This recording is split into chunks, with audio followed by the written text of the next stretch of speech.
Hello guys, welcome back to my Vartika Rajput motivation video. जी हाँ, आप लोगों के लिए एक ऐसी ही खास मैं वीडियो लेकर कर आई हूँ। तो वीडियो को प्लीज़ पूरा पूरा वॉच ज़रूर करें, क्योंकि आज के आपको इस वीडियो के अंदर काफ़ी मोटिवेशनल वीडियो देखने के लिए मिलेगी। जी हाँ, थोड़ी सी अगर हिम्मत हम हमारी ज़िंदगी में बता दें तो हर एक सपने को पूरा कर सकते हैं। यही हुआ इस महिला के साथ में। अपने बच्चों को अच्छी ज़िंदगी देने के लिए इस महिला ने जो कुछ सहा और जो इसकी हिम्मत की अगर दाद देनी पड़ेगी वो बहुत ही कम है।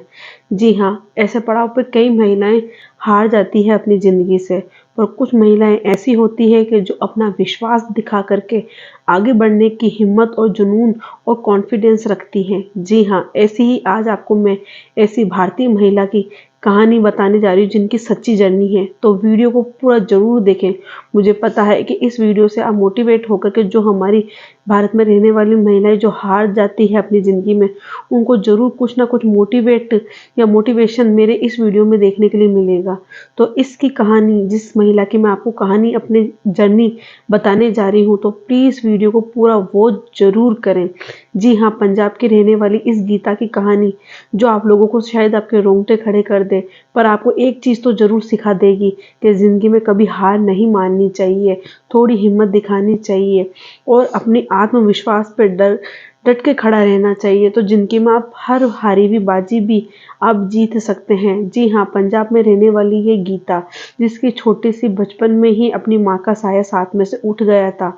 ये दो बहनें थी और एक भाई था। जी हाँ, छोटे छोटे ही थे जब ही गीता का माँ का हाथ का साया इनके सिर पे से चला गया था और सिर्फ इनके पिताजी ही थे जो इन बच्चों का ख्याल रखते थे। पर छोटे से गांव में रहने वाली इनके पिताजी के पास में भी कुछ ऐसा कमाने का जरिया बिल्कुल नहीं था।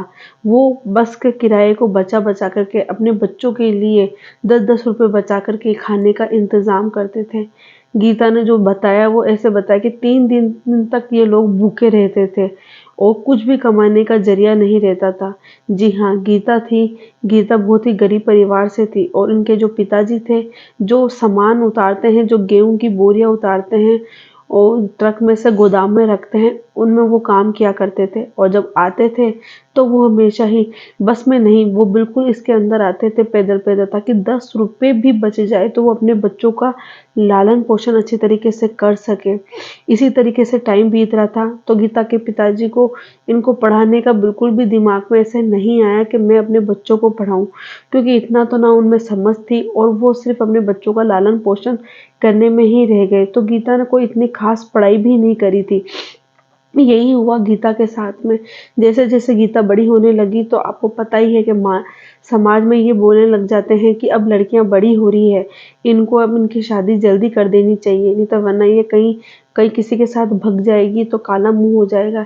यही, और कोई समाज में ये नहीं बोलता है कि तेरी लड़कियां बड़ी हो रही है तो इनको अच्छी एजुकेशन दो या अच्छी पढ़ाई करवाओ। ऐसा कुछ नहीं बोलते हैं, उल्टी ही शिक्षा देते हैं। इसी चीज़ में आकर के गीता के जो पिताजी थे, उन्होंने गीता की शादी एक परिवार में कर दी। हर माँ बाप परिवार अच्छा देख करके ही शादी करते हैं और जो गीता की शादी गीता ने भी हाँ भर ही ली थी, क्योंकि जहाँ गीता वहाँ रहती थी वहाँ पे वो उसने बहुत गरीबी देखी, 2-2 3-3 दिन तक खाना नहीं देखा, परिवार नहीं देखा।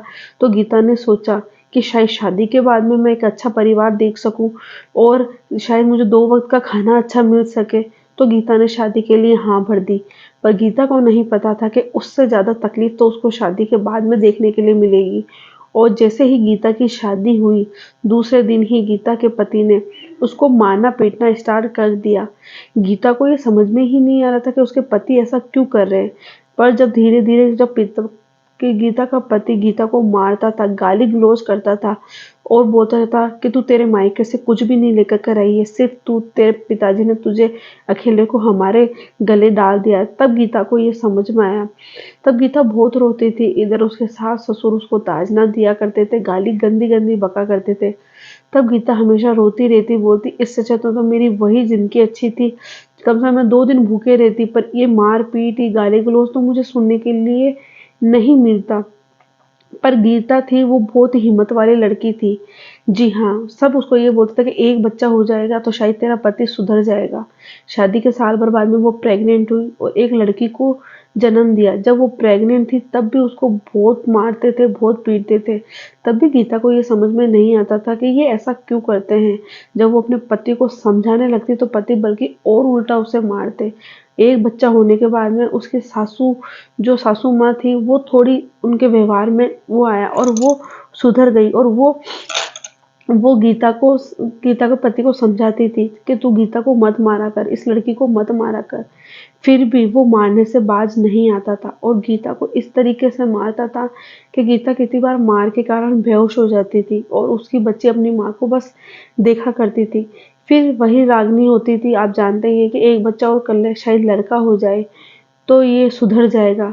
तो ये दूसरा बच्चा भी हुआ गीता के और दूसरा लड़का भी हुआ, पर उसके पति के बर्ताव में कोई भी वो नहीं आ रहा था, कुछ भी फ़र्क नहीं आ रहा था। तब गीता ने सोचा कि अब मुझे ये ज़िंदगी नहीं जीनी है और गीता ने अपने पति को बोल दिया कि मुझे तेरे साथ नहीं रहना है।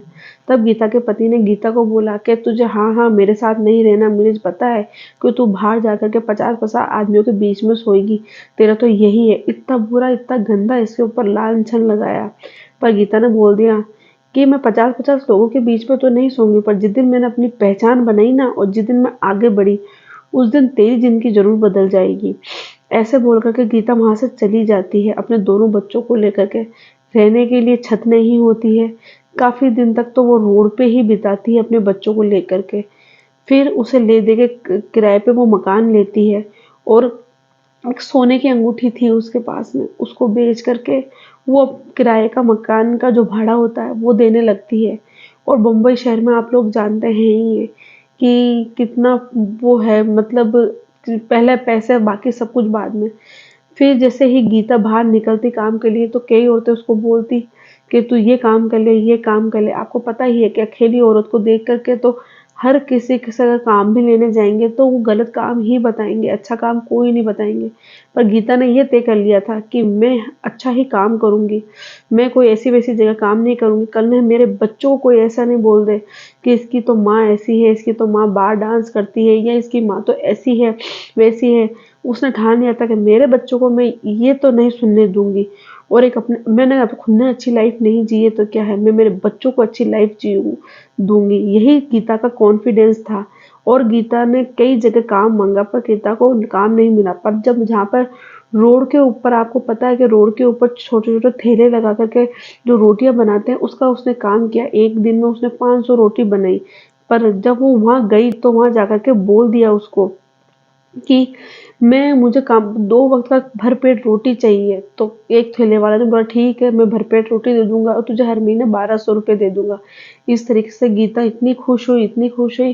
पर इसमें उसको थोड़ा और आगे बढ़ना था क्योंकि आप जानते हैं कि